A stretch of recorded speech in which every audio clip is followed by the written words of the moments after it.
കൂട്ടുകാരെ, എല്ലാവരും സുഖമായിരിക്കുന്നല്ലോ? ഞങ്ങളോട് സുഖമായിരിക്കുന്നു. അപ്പോൾ ഇന്ന് ഈ കോട്ട് കോളറാണ് കേട്ടോ കാണിക്കാൻ പോകുന്നത്. അപ്പോൾ ഈ കോട്ട് കോളർ ചെയ്യാൻ നല്ല സിമ്പിളാണ് കേട്ടോ, വലിയ ബുദ്ധിമുട്ടൊന്നുമില്ല. സ്റ്റിച്ച് സ്റ്റാർട്ട് ചെയ്യുന്നവർക്ക് നല്ല സിമ്പിളായിട്ട് തന്നെ കുറച്ചും ശ്രദ്ധിച്ചാൽ ചെയ്തെടുക്കാൻ പറ്റും. ഇതുപോലെ ഗേതേഴ്സ് ഫ്രണ്ടും ബാക്കിലും ഇതുപോലെ ഗേതേഴ്സ് ഒക്കെ കൊടുത്ത് ഇതേ നെക്ക് നല്ല ഭംഗിയായിട്ട് നമുക്ക് ചെയ്തെടുക്കാൻ നോക്കിയാലോ. ഞാനിവിടെ ഫ്രണ്ടിലും ബാക്കിലും രണ്ട് സൈഡിലും ഓരോ ഗേതേഴ്സ് കൊടുത്ത് yoke portion separate, skirt portion separate, അങ്ങനെയാണ് ഞാൻ ചെയ്തെടുക്കുന്നത്. അതുപോലെ തന്നെ 2.5 മീറ്റർ ക്ലോത്തും ഞാനതിന് വേണ്ടി എടുത്തിട്ടുണ്ട്. അപ്പോൾ നിങ്ങൾക്ക് ഈ കുർത്ത ഇഷ്ടമാവുകയാണെങ്കിൽ ലൈക്ക് ചെയ്യാനും ഷെയർ ചെയ്യാനും സബ്സ്ക്രൈബ് ചെയ്യാനും മറക്കല്ലേ. ഇപ്പൊ ഞാൻ ഫസ്റ്റ് കട്ട് ചെയ്യാൻ പോകുന്ന ബാക്ക് പാർട്ടാണ്. യോക്ക് ഏരിയയുടെ ബാക്ക് പാർട്ട് ഒരു 15 ഇഞ്ച് ലെങ്ത് കൊടുക്കുന്നുണ്ട്. അതുപോലെ എനിക്ക് 10 ഇഞ്ചാണ് ചെസ്റ്റ് ഏരിയ. അപ്പൊ ഞാനൊരു 2 ഇഞ്ച് തയ്യൽ തുമ്പ് കൂട്ടി 12 ഇഞ്ചാണ് ഇവിടെ വണ്ണം കൊടുക്കുന്നത്. അതുപോലെ ഷോൾഡർ ഒരു 7.5 ഇഞ്ചും മാർക്ക് ചെയ്ത് കൊടുക്കുന്നുണ്ട്. ഇനി ആം ഹോള് ഞാൻ 7 ഇഞ്ചാണ് മാർക്ക് ചെയ്ത് കൊടുക്കുന്നത്. 7 ഇഞ്ച് മാർക്ക് ചെയ്ത് ഇതുപോലൊന്ന് ചേർത്ത് വരച്ച് ഒരു സ്ക്വയർ ബോക്സ് ആക്കി കൊടുക്കാം. ആം ഹോളിന്റെ ഭാഗം ഒന്ന് കുഴിച്ചു കൊടുക്കണമല്ലോ, കൈക്കുഴി ഭാഗം. അതിനുവേണ്ടി ഞാൻ ഈ കോർണറിലൊന്ന് ഒരു 1.5 ഇഞ്ച് കയറ്റി ഒന്ന് മാർക്ക് ചെയ്ത് കൊടുക്കുന്നുണ്ട്. ചെസ്റ്റ് ഏരിയ 10 ഇഞ്ച് മാർക്ക് ചെയ്തല്ലോ, അവിടെ നിന്നും അതുപോലെ തന്നെ ആം ഹോളിന്റെ 7 ഇഞ്ച് മാർക്ക് ചെയ്തതിന്റെ ഹാഫ് 3.5 ഇഞ്ചും ആ 2 പോയിന്റിൽ നിന്നും ഇതുപോലൊന്ന് കർവ് ചെയ്ത് കൊടുക്കാം. അതിനുശേഷം നെക്ക് 3 ഇഞ്ച് വൈഡ് ഞാനിവിടെ മാർക്ക് ചെയ്യുന്നുണ്ട്. അതുപോലെ തന്നെ ലെങ്ത് ഞാനൊരു 1/2 ഇഞ്ച് മാത്രം കൊടുക്കുന്നേ ഉള്ളൂ. കോളർ അല്ലേ, അതുകൊണ്ട് ഞാനൊരു 1/2 ഇഞ്ച് മാർക്ക് ചെയ്ത് ഇതുപോലെ ഒന്ന് കർവ് ചെയ്ത് കൊടുക്കുന്നുണ്ട്. ഇനി യോക്കേരിയുടെ താഴെ ഇവിടെ വണ്ണം ഞാൻ 9 ഇഞ്ചാണ് മാർക്ക് ചെയ്ത് കൊടുക്കുന്നത്. ആ 9 ഇഞ്ചും മേളിൽ ചെസ്റ്റ് ഏരിയയും തമ്മിൽ ഒന്ന് യോജിപ്പിച്ച് വരച്ചു കൊടുക്കാം. അതിനുശേഷം 2 ഇഞ്ച് തയ്യൽ തുമ്പ് കൂടെ ചേർത്ത് ഒന്നും കൂടെ ഒന്ന് യോജിപ്പിച്ച് വരച്ച് ഇനിയിപ്പതാ ഷോൾഡർ സ്ലോപ്പ് ഒരു 1/2 ഇഞ്ച് ഞാൻ ഈ ആം ഹോളിന്റെ അവിടെ നിന്ന് ഒരു 1/2 ഇഞ്ച് താഴ്ത്തി നെക്ക് ലൈൻ്റെ അവിടെ കൊണ്ട് ഇതുപോലെ ഒന്ന് യോജിപ്പിച്ചു കൊടുക്കുന്നുണ്ട്. ഇനി കട്ട് ചെയ്ത് കൊടുക്കാം. ബോഡിയുടെ അവിടെ നിന്ന് ബാലൻസ് ഒന്ന് തുണി കട്ട് ചെയ്തു, അതുപോലെ ആം ഹോൾ കട്ട് ചെയ്തു, നെക്കും കട്ട് ചെയ്ത് മാറ്റുന്നുണ്ട്. അതിനുശേഷം ഷോൾഡർ സ്ലോപ്പ് ഉണ്ടല്ലോ, ഒരു 1/2 ഇഞ്ച് നമ്മൾ കൊടുത്തത്, അതും കൂടെ ഒന്ന് ഇതുപോലെ ഒന്ന് കട്ട് ചെയ്ത് മാറ്റാം. അപ്പൊ ഇനിയാണ് ഫ്രണ്ട് പാർട്ട് കട്ട് ചെയ്യാൻ പോകുന്നത്. ഫ്രണ്ട് പാർട്ട് കട്ട് ചെയ്യാൻ പോകുമ്പോൾ ഞാൻ 15 ഇഞ്ച് ലെങ്ത് തന്നെയാണ് ഈ യോക്കേരിക്ക് എടുത്തിട്ടുള്ളത്. അതാ ഇവിടെ ഓപ്പൺ ആണ്, കണ്ടോ, ഇവിടെ കോളർ വരുന്നതാണ്, ഇവിടെയും ഓപ്പൺ ആണ്. അതുപോലെ തന്നെ ഇപ്പുറത്തെ സൈഡ് ഇതും ഓപ്പൺ ആണ്. ഇനിയിപ്പോ നമുക്ക് ഈ കോളറിന്റെ ഈ സെന്റർ ഭാഗം, ഇവിടെയാണല്ലോ നമുക്ക് കോളർ വരുന്നത്, ഈ സെന്റർ ഭാഗത്ത് ഒരു 2 ഇഞ്ച് ഞാനത് വീതി കൂടുതലാണ് കൊടുക്കുന്നത് കേട്ടോ. നമുക്ക് 12 ഇഞ്ചാണല്ലോ ടോട്ടൽ വേണ്ടത്. ഞാനിവിടെ 14 ഇഞ്ച് വീതിയിലാണ് ഈ തുണി എടുത്തു വെച്ചിട്ടുള്ളത്. അപ്പൊ 2 ഇഞ്ച് വീതിയിൽ താഴെ വരെ ഇതുപോലെ ഒന്ന് മാർക്ക് ചെയ്തൊന്ന് യോജിപ്പിച്ച് ഇതുപോലെ ഒന്ന് വരച്ചു കൊടുക്കാം. കണ്ടില്ലേ, ഈ 2 ഇഞ്ച് കോളർ മടക്കി പോകും ഇതുപോലെ. അത് നോക്കണ്ട, അത് പോയിട്ടാണ് നമുക്ക് നെക്ക് ഏരിയ മാർക്ക് ചെയ്യാനുള്ളത്. അപ്പൊ ഞാൻ നേരത്തെ പറഞ്ഞ പോലെ 15 ഇഞ്ച് ലെങ്ത് ആണ് ഈ ഫ്രണ്ട് യോക്ക് ഏരിയ എടുത്തിട്ടുള്ളത്. അതുപോലെ വൈഡ് ചെസ്റ്റ് 10 ഇഞ്ച്, ഞാനിവിടെ 12 തയ്യൽ തുമ്പ് 2 ഇഞ്ച് 12 പോയിട്ട് ഈ കോളർ ഭാഗത്ത് 2 ഇഞ്ച് കൂടുതൽ കൊടുത്തല്ലോ, അങ്ങനെ 14 ഇഞ്ച് വീതി കൊടുത്തു. ഇനി നെക്ക് മാർക്ക് ചെയ്യാം. ഈ 2 ഇഞ്ച് കോളറിനെ മാറ്റി വരച്ചിട്ടുണ്ടല്ലോ, അത് മാറ്റി 3 ഇഞ്ച് മാർക്ക് ചെയ്ത് കൊടുക്കാം. വൈഡ് ലെങ്ത് ഞാൻ അതുപോലെ തന്നെ ഒരു 3 ഇഞ്ച് കൂടെ മാർക്ക് ചെയ്ത് കൊടുക്കുന്നുണ്ട്. വൈഡ് 3 ഇഞ്ചും ലെങ്ത് 3 ഇഞ്ചും മാർക്ക് ചെയ്ത് കൊടുത്ത് യോജിപ്പിച്ച് വരച്ചൊരു സ്ക്വയർ ആക്കാം. ഈ കോളറിന്റെ 2 ഇഞ്ച് മാറ്റിയാണ് നെക്ക് മാർക്ക് ചെയ്യുന്നത്, അത് പ്രത്യേകം ശ്രദ്ധിക്കണം. അത് പോയിട്ട് ഈ ബാക്ക് പാർട്ട് അതിന്റെ പുറത്തുകൂടെ ഒന്ന് ഇതുപോലെ ഒന്ന് സെറ്റ് ചെയ്ത് കൊടുക്കാം. നല്ല നീറ്റായിട്ടൊന്ന് സെറ്റ് ചെയ്ത് ഇനി അതേ കണക്കിനൊന്ന് കട്ട് ചെയ്തെടുത്താൽ മതി. ബോഡിയും ആം ഹോളും ഷോൾഡർ സ്ലോപ്പും കട്ട് ചെയ്ത് ഈ നമ്മൾ വെച്ചല്ലോ ബാക്ക് പാർട്ട്, അതിനെ ഒന്ന് മാറ്റി കൊടുക്കാം. ഇപ്പൊ നെക്ക് ഞാൻ കട്ട് ചെയ്തിട്ടില്ല, ഈ മാർക്ക് ചെയ്ത് വെച്ചിരുന്നല്ലോ നേരത്തെ, അതേ ലൈനിലൂടെ നമുക്ക് ഈ ഫ്രണ്ട് നെക്ക് ഒന്ന് കട്ട് ചെയ്തെടുക്കാം. ഇനി സ്കേർട്ട് പോർഷനാണ് ഞാൻ കട്ട് ചെയ്യാൻ പോകുന്നത്. അപ്പൊ ഞാൻ പറഞ്ഞല്ലോ 2.5 മീറ്ററിൽ ഞാൻ 15 ഇഞ്ച് യോക്ക് ഏരിയക്ക് എടുത്ത് ബാക്കി ലെങ്ത് ഫുള്ള് ഞാൻ സ്കേർട്ട് പോർഷന് കൊടുക്കുവാണേ. അപ്പോൾ വീതി ഞാനൊരു 40 ഇഞ്ചിലാണ് കട്ട് ചെയ്തെടുക്കാൻ പോകുന്നത്. സ്കേർട്ട് പോർഷന്റെ വീതി 40 ഇഞ്ച്. 40 ഇഞ്ച് എന്ന് പറയുമ്പോൾ മടക്കിയിട്ടൊരു 20 ഇഞ്ച്. ഞാനിപ്പോ രണ്ടായിട്ടാണ് ഇവിടെ ഫോൾഡ് ചെയ്തിരിക്കുന്നത്. 20 ഇഞ്ചിലാണ് കട്ട് ചെയ്തെടുക്കുന്നത്. രണ്ട് പാർട്ട്, ഫ്രണ്ടും ബാക്കും സ്കേർട്ട് പോർഷൻ ഞാൻ ഇതുപോലെ 20 ഇഞ്ച് വീതിയിൽ കട്ട് ചെയ്തെടുക്കുന്നുണ്ട്. തയ്യൽ തുമ്പ് ഉൾപ്പെടെയാണ് ഞാൻ ഈ 20 ഇഞ്ച് കട്ട് ചെയ്യുന്നത്. ഇനി നമുക്ക് വേണ്ട നമ്മുടെ കോളർ ആണല്ലോ. അതിനു വേണ്ടി ഈ ഫ്രണ്ട് പാർട്ട് ഒന്ന് ഞാൻ നിവർത്തി ഇടുന്നുണ്ടേ. ഇതുപോലെ ഒന്ന് നിവർത്തി നമുക്ക് എങ്ങനെയാണ് കോളർ ഇതിൽ സെറ്റ് ചെയ്യുന്നതെന്ന് നോക്കാം. അതിനു വേണ്ടി ഈ യോക്ക് ഏരിയയുടെ അതേ ലെങ്തില് ഇതുപോലൊരു തുണി ഞാനിവിടെ എടുത്തിട്ടുണ്ട്. ഇതുപോലെ ഷോൾഡർ ഭാഗവും നെക്ക് ഏരിയയും ഒന്ന് കവർ ചെയ്തെടുക്കണം. അപ്പോൾ ഈ ക്ലോത്തിനൊന്ന് വീതി കുറവായതുകൊണ്ട് ഞാൻ ഈ ആം ഹോളിന്റെ അവിടെ നിന്ന് കട്ട് ചെയ്ത് പോയ ഈ ഒരു പോർഷൻ കൂടി ഇതിലോട്ടൊന്ന് അറ്റാച്ച് ചെയ്ത് കൊടുക്കുവാണേ. ഇപ്പൊ ഞാൻ ഒന്നുപോലെ ഇതുപോലെ 2 പീസ് റെഡിയാക്കി വെച്ചിട്ടുണ്ട്.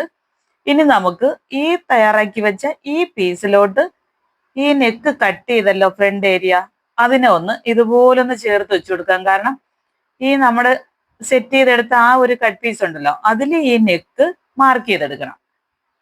ഇതുപോലെ ഒന്ന് മാർക്ക് ചെയ്ത് നെക്ക് അതിലും സെയിം തന്നെ കട്ട് ചെയ്തെടുക്കേണ്ടതുണ്ടേ. ഇപ്പൊ ഇതുപോലെ കിട്ടും, കണ്ടില്ലേ? ഇതേ ഷേപ്പിന് കിട്ടും. ഇനി എങ്ങനെയാണെന്ന് ഞാൻ പറഞ്ഞുതരാം. ഇനി ഈ ഓരോ പീസ് ഒരെണ്ണം എടുത്ത് ഇതുപോലെ ഒന്ന് ഫ്രണ്ട് 2 പീസ് അല്ലേ, ഈ ഓരോ പാർട്ടിലൊന്ന് സ്റ്റിച്ച് ചെയ്ത് കൊടുക്കണം. അപ്പൊ ഈ നെക്ക് ഏരിയ ചേർത്ത് സ്റ്റിച്ച് ചെയ്യേണ്ട, ഈ സൈഡ് ചേർത്തൊന്ന് സ്റ്റിച്ച് ചെയ്ത് കൊടുക്കാം. 2 സൈഡും ഇതുപോലെ തന്നെ നെക്ക് ചേർത്ത് സ്റ്റിച്ച് ചെയ്യരുത്. ഈ സെന്റർ പോർഷൻ ഇവിടെ മാത്രം ഒന്ന് സ്റ്റിച്ച് ചെയ്ത് കൊടുക്കാം. ഇപ്പൊ കണ്ടില്ലേ, നല്ല വശങ്ങൾ ചേർത്താണ് സ്റ്റിച്ച് ചെയ്തിരിക്കുന്നത്. നെക്ക് ഏരിയ സ്റ്റിച്ച് ചെയ്യാൻ പാടില്ല. സൈഡ് ചേർത്ത് ഇതുപോലൊന്ന് സ്റ്റിച്ച് ചെയ്താൽ മാത്രം മതി. തിരിച്ചിട്ട് ഇതുപോലൊന്ന് ഫോൾഡ് ചെയ്ത് കൊടുക്കുമ്പോൾ കണ്ടില്ലേ, കോളറിന്റെ അതേ ഷേപ്പ് നമുക്ക് ഇവിടെ കിട്ടുന്നുണ്ട്. ഇനി നമുക്ക് ബാക്ക് കവർ ചെയ്ത് വരണമല്ലോ കോളർ. അതിനു വേണ്ടി ഈ ഫ്രണ്ട് പാർട്ടും ബാക്ക് പാർട്ടും കൂടെ ഷോൾഡർ ഒന്ന് അറ്റാച്ച് ചെയ്ത് കൊടുക്കാം. ഈ ഷോൾഡർ നമ്മൾ സ്റ്റിച്ച് ചെയ്യുമ്പോൾ ഈ എക്സ്ട്രാ പീസ് ഉണ്ടല്ലോ, നമ്മൾ കോളറിന് വേണ്ടി വെച്ച് സ്റ്റിച്ച് ചെയ്താൽ അത് ചേർത്ത് പിടിക്കാൻ പാടില്ല കേട്ടോ. അതങ്ങ് മാറ്റി വിട്ടിട്ട് ഈ ഷോൾഡറിന്റെ 2 ഷോൾഡർ മാത്രം, ഇത് 2 മാത്രം ഒന്ന് കൂട്ടിയടിച്ചു കൊടുക്കാം. കണ്ടില്ലേ, ഇതുപോലൊന്ന് ചേർത്ത് കൊടുത്തിട്ടുണ്ട്. നമ്മുടെ ഈ കോളറിന് വേണ്ടി എക്സ്ട്രാ വെച്ചടിച്ച ഈ 2 ഇഞ്ച് ആ ക്ലോത്ത് ചേർത്ത് അടിച്ചിട്ടില്ല.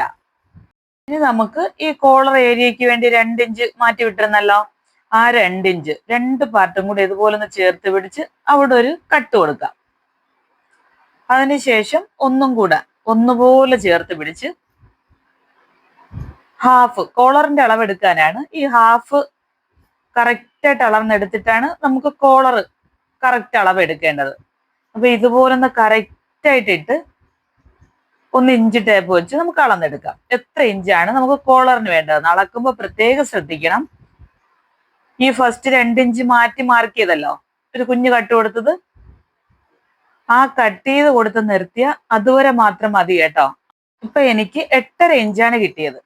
അപ്പൊ അടുത്ത് കോളർ കട്ട് ചെയ്യാം.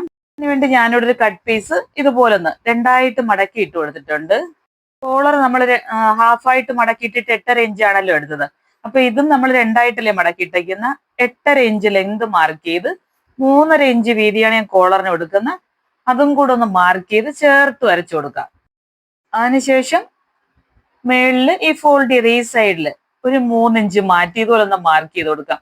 നെക്ക് 3 ഇഞ്ച് ആയിരുന്നല്ലോ, അതുകൊണ്ടാണ് ഈ 3 ഇഞ്ച് ഇവിടെ മാർക്ക് ചെയ്ത് ഈ ഓപ്പൺ സൈഡ് ഈ 8.5 ഇഞ്ച് മാർക്ക് ചെയ്തല്ലോ ലെങ്ത്, അവിടെ വരുമ്പോ 1 ഇഞ്ച് ഒന്ന് താഴ്ത്തി, 1 ഇഞ്ചോ 1.5 ഇഞ്ചോ താഴ്ത്തി കൊടുക്കാം. ഒന്ന് മാർക്ക് ചെയ്ത് അവിടെ ഒന്ന് വളച്ച് ഇതുപോലെ ഒന്ന് യോജിപ്പിച്ചു കൊടുക്കാം കേട്ടോ. ഈ 3 ഇഞ്ച് മാർക്ക് ചെയ്തിടവും ഈ 1 ഇഞ്ച് മാർക്ക് ചെയ്ത ഏരിയ ആയിട്ട് ഇതുപോലൊന്ന് യോജിപ്പിച്ചു കൊടുക്കാം. അതിനുശേഷം ഈ 3.5 ഇഞ്ചാണല്ലോ കോളറിന്റെ വീതി കൊടുത്ത ആ പോയിന്റിൽ നിന്ന് ഒരു 1/2 ഇഞ്ചും കൂടെ ഞാൻ താഴ്ത്തി ഒന്നും കൂടെ മാർക്ക് ചെയ്ത് കൊടുക്കുന്നുണ്ടേ. ഇപ്പൊ ഞാൻ പറഞ്ഞല്ലോ, നമുക്ക് കോളറിന്റെ അളവ് 8.5 8.5 17. അപ്പൊ ഈ വളച്ചു കൊടുക്കുമ്പോൾ എത്ര ഇഞ്ചാണ് നമുക്ക് കിട്ടിയെന്ന് നോക്കണം. ഇപ്പൊ 8.5 പകരം ഇവിടെ 8.75 കിട്ടി. അപ്പൊ 1/4 ഒന്ന് കുറച്ചു കൊടുക്കണം. അതിനു വേണ്ടിതാ ഈ എൻഡ് ഉണ്ടല്ലോ, അവിടെ നിന്ന് ഒരു 1/4 കുറച്ച് മാർക്ക് ചെയ്ത് കൊടുത്താൽ മതി. അപ്പൊ 8.5 ആവും.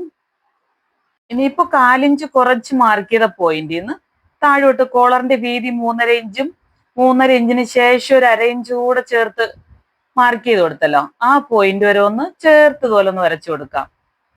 അതിനുശേഷം ഈ താഴെ 1/2 കൂടുതലാണല്ലോ മാർക്ക് ചെയ്ത്, അത് ഇതുപോലെ ഒന്ന് കോളർ വളച്ചു കൊടുക്കാനാണ് കേട്ടോ.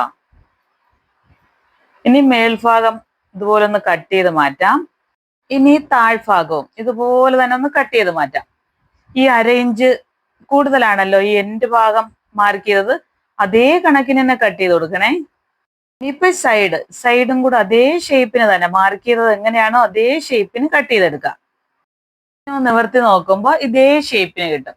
ഇനി ഒരു പേപ്പർ സ്റ്റിഫിലോട്ട് ഇതിനൊന്ന് അയൺ ചെയ്ത് സെയിം ഷേപ്പ് തന്നെ കട്ട് ചെയ്തെടുക്കാം. നിങ്ങൾക്ക് മനസ്സിലാവുന്നുണ്ടല്ലോ അല്ലേ? ഈ അളവ് മാത്രം, കോളറിന്റെ അളവ് മാത്രം നല്ലപോലെ ഒന്ന് ശ്രദ്ധിക്കണം. ഇപ്പൊ കണ്ടില്ലേ? ഇനി ഇതുപോലെ ഒരു കട്ട് പീസും കൂടെ എടുത്ത് ഇതുപോലൊന്ന് ചേർത്ത് വെച്ച് ഒന്ന് സ്റ്റിച്ച് ചെയ്യേണ്ടതുണ്ട്. ഇതുപോലെ മേൽഭാഗത്താണ് ഇതുപോലൊന്ന് കവർ ചെയ്ത് 3 സൈഡ് സ്റ്റിച്ച് ചെയ്ത് കൊടുക്കണം. താഴ്ഭാഗത്തല്ല. സ്റ്റിച്ച് ചെയ്ത് കഴിഞ്ഞ് ഇതുപോലൊന്ന് കട്ട് ചെയ്ത് മാറ്റണം. ഇപ്പൊ കണ്ടില്ലേ? കോളർ ഇവിടെ റെഡിയായി. ഈ ഒരു സൈഡ്, ഈ ഭാഗമാണ് ഓപ്പൺ, അത് പ്രത്യേകം ഒന്ന് ശ്രദ്ധിക്കണം. ഈ ഭാഗമാണ് ഓപ്പൺ കേട്ടോ. കണ്ടല്ലോ ഇപ്പൊ കോളറിന്റെ ഷേപ്പ്, ഏത് ഭാഗമാണ് ഓപ്പൺ എന്നും കണ്ടല്ലോ. ഇനി നമ്മുടെ ടോപ്പിലോട്ട് ഇതിനെ ഒന്ന് യോജിപ്പിച്ചു കൊടുത്താൽ മതി. കണ്ടോ? ഇതുപോലെ 2 ഇഞ്ച് മാറ്റിയാണ് യോജിപ്പിച്ചു കൊടുക്കേണ്ടത്. ഇവിടെ 2 ഇഞ്ച് നമ്മൾ മാർക്ക് ചെയ്ത് കട്ട് ചെയ്ത് വിട്ടിട്ടുണ്ടല്ലോ, ഈ ഒരു കട്ട്, കുഞ്ഞു കട്ട് കൊടുത്തത്. ആ കട്ട് മാറ്റിയാണ് സ്റ്റിച്ച് ചെയ്യാനുള്ളത്. ആ കട്ട് അവിടെ നിന്ന് സ്റ്റാർട്ട് ചെയ്യണം. കണ്ടോ? അതിന്റെ മുന്നേ കയറി സ്റ്റിച്ച് ചെയ്യാൻ പാടില്ല. ആ കട്ട് തൊട്ടാണ് ഈ കോളർ സ്റ്റാർട്ട് ചെയ്യേണ്ടത്. ഇപ്പൊ കോളർ 2ആയിട്ടൊന്ന് മടക്കി സെന്റർ ഭാഗത്തൊരു കുഞ്ഞു കട്ട് കൊടുക്കാം. സെന്റർ ഭാഗം അറിയാൻ വേണ്ടിയാണേ. ടോപ്പിന്റെ ബാക്ക് ഉണ്ടല്ലോ, ബാക്ക് നെക്കിന്റെ സെന്റർ ഭാഗവും ഈ കോളറിന്റെ സെന്റർ ഭാഗവും തമ്മിലൊന്ന് ചേർത്ത് സ്റ്റിച്ച് ചെയ്ത് തുടങ്ങാം. സൈഡിൽ നിന്നല്ല ഞാൻ സ്റ്റിച്ച് ചെയ്യുന്നത്, സെന്ററിൽ നിന്ന് സ്റ്റിച്ച് ചെയ്ത് തുടങ്ങാം. ഇപ്പൊ കണ്ടില്ലേ? ഈ 2 ഇഞ്ച് മാർക്ക് ചെയ്ത് കട്ട് ചെയ്ത് വിട്ട ആ ഭാഗത്താണ് നമ്മുടെ ഈ കോളർ എൻഡ് ചെയ്തിരിക്കുന്നത്. കണ്ടോ? ഇതുപോലെ 2 ഇഞ്ച് മാറ്റിയാണ് നമ്മളെ കോളർ എൻഡ് ചെയ്തിരിക്കുന്നത്. ഇനിയിപ്പോ നമ്മുടെ കോളറിന് വേണ്ടി ഈ ഒരു പോർഷൻ സ്റ്റിച്ച് ചെയ്തല്ലോ, ആ സ്റ്റിച്ചിൽ വെച്ച് കറക്റ്റ് കോളറിന്റെ സൈഡിലോട്ട് ഇതുപോലൊന്ന് ഇട്ട് കൊടുക്കാം. കണ്ടോ? കോളർ സ്റ്റിച്ച് ചെയ്തതിന്റെ പുറത്തൂടെ ഇതുപോലൊന്ന് ഫോൾഡ് ചെയ്ത് ഇട്ട് കൊടുക്കുവാണ്. കണ്ടില്ലേ? കോളർ ഇവിടെ ഉണ്ട്, അതിന്റെ പുറത്തൂടെയാണ് കറക്റ്റ് ആ സ്റ്റിച്ച്. അതൊന്ന് പിടിച്ച് ഇതുപോലെ, അപ്പൊ തയ്യൽ തുമ്പ് പുറത്ത്, നല്ല വശമാണ് അകത്ത് വന്നിരിക്കുന്നത്. ഇതുപോലെ കറക്റ്റ് ഇതുപോലെ ഒന്ന് സ്റ്റിച്ച് ചെയ്ത് കൊടുക്കാം. 2 സൈഡും ഇതുപോലെ തന്നെ സ്റ്റിച്ച് ചെയ്യേണ്ടതുണ്ട്. ഈ സ്റ്റിച്ച് ചെയ്ത് ഈ എക്സ്ട്രാ ക്ലോത്തിന്റെ ഈ ഒരു എൻഡ് എത്തുമല്ലോ, ആ എൻഡ് എത്തുമ്പോ ഒന്ന് ഫോൾഡ് ചെയ്ത് കൊടുക്കണം. കണ്ടോ? ഇതുപോലൊന്ന് പുറത്തോട്ട് പിടിച്ച് ഇതുപോലെ ഒന്ന് ഫോൾഡ് ചെയ്ത് സ്റ്റിച്ച് ചെയ്ത് കംപ്ലീറ്റ് ചെയ്ത് നിർത്തിയാൽ മതി. തിരിച്ചിടുമ്പോൾ കറക്റ്റ് ആയിക്കോളും. ഇപ്പൊ ഇതുപോലെ കിട്ടുന്ന ഈ പോർഷൻ ഒന്ന് തിരിച്ചിട്ടെടുക്കാം. ഇപ്പൊ നമുക്കിവിടെ കോളർ ഇതുപോലെ നല്ല ഭംഗിയായിട്ട് കോട്ട് കോളർ കിട്ടും. നമ്മൾ ഈ കോളറിന് വേണ്ടി എക്സ്ട്രാ പീസ് അറ്റാച്ച് ചെയ്തിട്ടാണല്ലോ ചെയ്തത്, അത് ഇതുപോലൊന്ന് ചെറുതായിട്ട് അകവശം ഫോൾഡ് ചെയ്ത് ഹെമ്മിങ് ചെയ്ത് കൊടുത്താൽ മതി കേട്ടോ. ഇനിയിപ്പോ നമുക്ക് ഈ നെക്കിന്റെ ലെങ്ത് എത്രയാണോ വേണ്ടത് അവിടുന്ന് ഒന്ന് താഴെ വരാൻ, ഈ യോക്ക് ഏരിയയുടെ ഫ്രണ്ട് പാർട്ടിൽ ഒന്ന് താഴെ വരെ ഒന്ന് സ്റ്റിച്ച് ചെയ്ത് കൊടുത്താൽ മതി. അതിനുശേഷം സ്കർട്ട് ഏരിയ യോജിപ്പിച്ചു കൊടുക്കാം. ഈ സെന്റർ ഭാഗത്തുനിന്ന്, സ്കർട്ടിന്റെയും ഈ യോക്ക് ഏരിയയുടെ സെന്റർ ഭാഗത്തുനിന്ന് 5 ഇഞ്ച് മാറ്റി 2 സൈഡും ഒന്ന് മാർക്ക് ചെയ്ത് ഇതുപോലെ ഒന്ന് ഗേദേഴ്സ് കൊടുക്കുന്നുണ്ടേ. ഇതേ വലിപ്പത്തിന് കണ്ടോ? ഇതുപോലെ ഒന്ന് ഫ്രണ്ടും ബാക്കും ഇതുപോലൊന്ന് ഗേദേഴ്സ് കൊടുത്ത് ഞാൻ യോജിപ്പിച്ചെടുക്കുന്നുണ്ട്. ഇനി നമുക്ക് എത്രയാണോ സ്ലീവ് വേണ്ടത് അതേ കണക്കിന് കട്ട് ചെയ്ത് സ്ലീവും കൂടെ ഒന്ന് അറ്റാച്ച് ചെയ്ത് ബോഡിയും ഒന്ന് അടിച്ച് ലെങ്ത് ഭാഗം ചെറുതായിട്ടൊന്ന് ഫോൾഡ് ചെയ്ത് സ്റ്റിച്ച് ചെയ്ത് കൊടുത്താൽ നമ്മുടെ കോട്ട് കോളർ കുർത്തി ഇവിടെ റെഡിയായി.